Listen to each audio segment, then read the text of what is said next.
కుక్కకి విశ్వాసం లేదని నిరూపిస్తాను ఈరోజు. కుక్కబ్రో గాడు అక్కడ నుంచొని గీక్కుంటున్నాడు. అరే ఏమైందిరా అన్న ఫుల్ గజ్జి వచ్చిందన్న అన్నాడు. మరి కన్ను లేదేంటి అన్న. మా గర్ల్ ఫ్రెండ్కి 2 కళ్ళు లేవని ఒక కన్ను డొనేట్ చేశానన్న. ఆ కన్ను పెట్టుకొని చూసి నన్ను ఒరేయ్ నీకుంది ఒక్క కన్నేనా అని చెప్పి నన్ను వదిలేసి వెళ్ళిపోయింది అన్నాడు. ఎంత కష్టం వచ్చిందిరా, నా కన్ను ఇస్తానులే నీకు అని చెప్పా. సరే థ్యాంక్స్ అన్న అన్నాడు. కుక్కబ్రో గాడికి కనపడదుగా, అందులో టాబ్లెట్స్ ఉన్నాయని తెలియక పెట్టిన లివర్ అంతా తినేశాడు. కొంచెం బాగా అయిన తర్వాత నుంచి వాడు మమ్మల్ని దొంగలను చూసినట్టు చూడటం స్టార్ట్ చేశాడు. మేము పాలు పోద్దామని వెళ్తుంటే దూరంగా పరిగెడుతున్నాడు. పరిగెట్టి పాలు పోసిన తర్వాత వచ్చి మెదలకుండా తాగుతున్నాడు. కుక్కకు విశ్వాసం ఎక్కడుంది? ఇంకా వీడికి బాయ్ చెప్పే రోజు దగ్గరికి వచ్చేసింది. సరే బాయ్ చెప్దామని వెళ్తే హ్యాపీగా పడుకొని నిద్రపోతున్నాడు. వీడిని చూడగలిగింది మనం నిద్రపోయేటప్పుడే.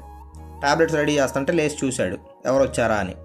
వీడా ఏమైనా పెడితే తిందాంలే అని చెప్పి లేచి కూర్చున్నాడు. ఇంకా పాలు పెడితే తాగేశాడు. కుక్కబ్రో అయితే నీట్గా రెడీ అయిపోయాడు. ఇంకా సరేరా ఇంక ఉంటాను బాయ్ అని చెప్పాను. అన్నా కన్ను ఇస్తా అన్నావు అన్నా అంటున్నాడు. ఉన్న కళ్ళు బిక్కి వెళ్తా అని చెప్పా. ఇంకా వద్దులే అని పరిగెడుతున్నాడు.